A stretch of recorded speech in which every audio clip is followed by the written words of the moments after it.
Okay, so I'm going to show you how to do the budget assignment that you're going to be doing for up to 10 points or 10% of your grade. And here's how it's going to look for you. And you're going to open up this Excel file. It says budget project.xlsx. And then there's an example here, if you have time to go back to it, that Matt has set up for you. So you can see how he did this. Okay, so I'm going to push enable editing so to let me edit. And I'm going to go to the tab that says instructions. That tells me all the instructions on how to do this. There's also some basic tutorials on using Excel if you want, so you can click on that link for those. I don't want to click on that link because I know how to use Excel. Notice if you have extra money left at the end of the month, you're going to assume that you put it in your savings account. Okay, so start on the career information tab, which is right here. And you're going to look on, I'm going to use salary.com, but you can also use a trade magazine or talk to career services, getting your major and your level of experience and where you're going to live and so forth. You're going to estimate what you're going to make in your first year of actual work. So I've already got that open, salary.com, and I hit browse US salaries because it makes it a little bit easier. So let's say that I'm majoring in fashion merchandising, which I think is kind of funny because I can't fashion my way out of a paper bag, but I'm going to start there. I'm going to say I'm going to hopefully get a retail position, and I want to work as a buyer. So I'm going to start out as a buyer 1, just say that I've never been a buyer before, and my average salary for a buyer is mapped out here. The median is $49,219. Let's see if we can change that location to be Austin. Going all the way down to Austin, Texas. So I'm going to click on Austin, Texas, and it'll tell me what the median salary is after I skip this advertisement, which is what allows us to be a free website. And the median salary is $47,413. You can put in your education, your degree, your reputation, and your relevance, and that may change a little bit. Right now I'm just going to put $47,413 on, back to here, on the spreadsheet. I've got several open, it looks like, here. Okay, so company name, I'll allow it for Nordstrom. And my position is going to be buyer 1. And I'm going to make $47,413 annually. Oops, not yet. I'm going to put Austin, Texas, and I'm going to make $47,413. Now, I need to make sure that they actually hire buyers in Austin. In here, you need to type in a justification if you have a dual income, or if you, let's say that you're an engineering major and you think you're going to make $150,000 in your first year, you need to sort of link that to show. So I could just go back to salaries.com and hit Control, select the link, hit Control C, and go back and hit Control V and link to the salary that justifies what I think I'm going to get. Okay, so that salary is going to be linked to the next tab, but I'm going to go back to the instructions. So the spreadsheet automatically puts your expected salary in the correct spot on the next tab, which is your monthly budget. The spreadsheet automatically subtracts about 5% of your salary to pay for insurance and other employee benefits. You're also going to, the spreadsheet automatically calculates, as you can see here,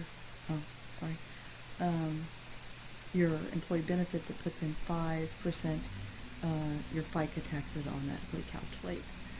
You need to estimate how much you're going to put in. So again, back to the instructions, it's on here. You're going to estimate,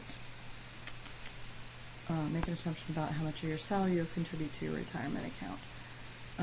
Often an employer will match this amount, and it's a good idea to max out on that match if you can. So I'm going to say 6%. I can just type in 0.06 or 6 and the percent sign, and it calculates that for me. And then federal income taxes, I can estimate using bankrate.com, and there's a link here. If it won't work, then copy it and paste it. The link is also here, I think. Well, it's not, so I'll put it there in case that link isn't working. So anyway, go to that and estimate what your tax rate will be. I'm going to estimate 15%. That's a pretty reasonable estimate for a person in that income level. So that's what I'm going to take home every year. So on the tab labeled monthly, well, I linked it here too. So the bank rate is linked right here, and you can see that it's not working with my. Okay, I'll double check to make sure that works. Click on home.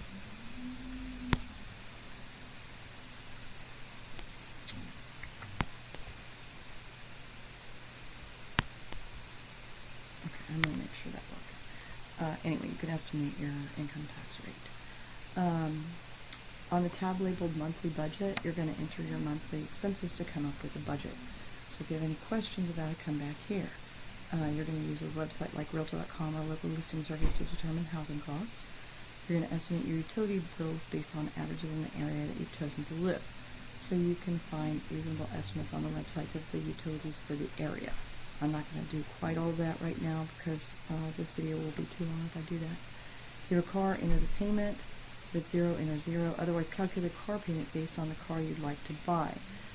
In Chapter 1, we'll cover how you do that. And there's also a video on my track site right here that shows you, come back, that shows you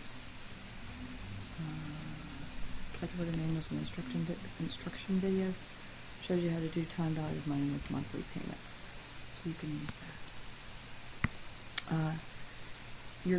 that. Look up renter's insurance or homeowner's insurance and car insurance rates to fill in those items on the spreadsheet.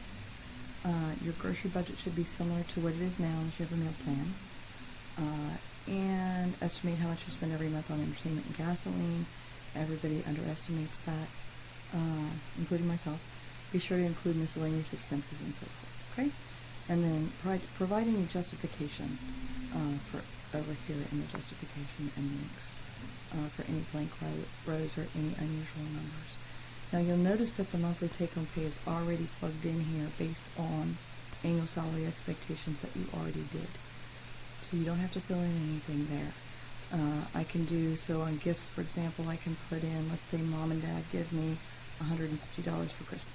So I put that in. Interest in other kinds of things. Oops, put that in the wrong spot. So let me take that out. I'll put it in the right spot. This is really small on my Surface tablet. So that'll add to my December income. Any other gifts, if I get $150 for my birthday as well, then I'll put that in here. Except I'll need to make sure to change these other ones back to 0. Okay? Then expenses. Let's say that my housing payment, I'm living in Austin, I'm going to pay $1,200 a month in rent. Wouldn't be surprising. Utilities will be $125 a month. And again, I'm doing a little more research than I'm doing now on that. Gas utilities, 15. Water utilities, let's say I'm paying 15. Phone, I pay my parents $10 a month to pay for my plan. I pay $25 a month in cable. I have no idea how much it will cost you in an apartment. Renter's insurance is going to be probably $10 to $15 a month. I've got a car payment of $150 a month. I've got a student loan payment of $50 a month, which is the minimum if you have student loans. I've got car insurance of $125 a month. Groceries, I estimate I'm going to spend $350 a month because I eat at home a lot.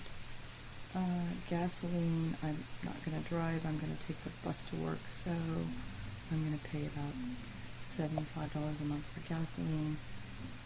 Entertainment, this is where everybody underestimates. Let's say I'm going to spend $250 a month just going out and having fun. Car maintenance, I won't have to spend every month, but in April I'm going to need tires. It's going to cost me $350, so I can add that in if I want to. But again, because this spreadsheet copies it across, I'll have to change the next one to 0 to make it copied across. Laundry costs, I'm going to do my laundry at my mom's. Medical expenses, let's see, I go to the doctor once a month, or once every 3 months, so I'm going to put $20 in January, and then 0 until I get to May. I'll go to the doctor again, like that, okay? So just be sure to fill in those with zeros that go beyond it, otherwise it'll say $20 all the way across. Miscellaneous expenses, I'm going to put $200 a month, and I wind up with $66 a month or so in savings. So that by the end of the year, you can see, and I can't actually click on it because I don't have, I've made those protected cells, but I have $930.84-ish in savings. So now I can go to my results page and see that my total retirement savings that I accumulate in the first year is $5,689.56 if I do this matching plan, employer matching plan. That would be nice. Liquid savings I accumulate in the first year is $930, and assuming I make an interest rate of 5%, which is a reasonable interest rate to assume. You don't want to assume too much. We'll cover this more in retirement planning, but you don't want to assume too much because you'll wind up without having enough money. You're assuming that your salary and contributions to the retirement accounts never change. You'll have $378,000 at retirement based on keeping that same rate. If your salary grows by 3% per year, then you'll wind up having $538,000, almost $539,000 in your retirement account. Let me also show you that I've got this grading rubric here, so you can see what you're going to be graded on. So that I hope will help you with that information so that you know exactly what you're going to be graded on. And again, in the monthly budget, I want to add any links or explanations. So just, I might say here, gifts from parents for birthday and Christmas, and that kind of thing. Okay, so that's how you do the budget assignment. I hope that that's helpful to you. I don't know why it wouldn't go back, but it will. If it won't go back, then do this. I'm not sure why that's happening. Okay, I hope that's helpful to you, and that you can use this budget when you take a job. Now, one more thing, let me show you. I'm going to file Save As, and I'm just going to put it on my desktop, and I'll delete it later. I'm going to call it Payne Janet, so that when it's being graded, it's pretty obvious whose spreadsheet it is. Let me also tell you that it's probably going to be a while before it's graded because this takes a very long time to grade. And I'm going to show you real quick the example that Matt put on for you. Budget instruction, assignments. Budget project example, and there it is. And so he's put in there that he thinks he's going to make $70,000. He's doing an MBA, so that's reasonable. He puts a justification. Okay, then so he's going to make $70,000. His annual salary expectation is this, so that automatically populates in there. He's going to put 6% away for a retirement. He's going to pay 25% in taxes because he looked at bankrate.com to find that. Here's his monthly budget for housing. He's going to live in an apartment by himself, and it gives him some information. He gives information on where he found that, and he gives a link, which ooh, that's kind of nice. It's in Seattle. Wow, is he going to live in Seattle? and then, information like that. Okay? So hopefully all this helps you, and hopefully the budget assignments helps you when you get ready to graduate and you want to figure out where you're going to be.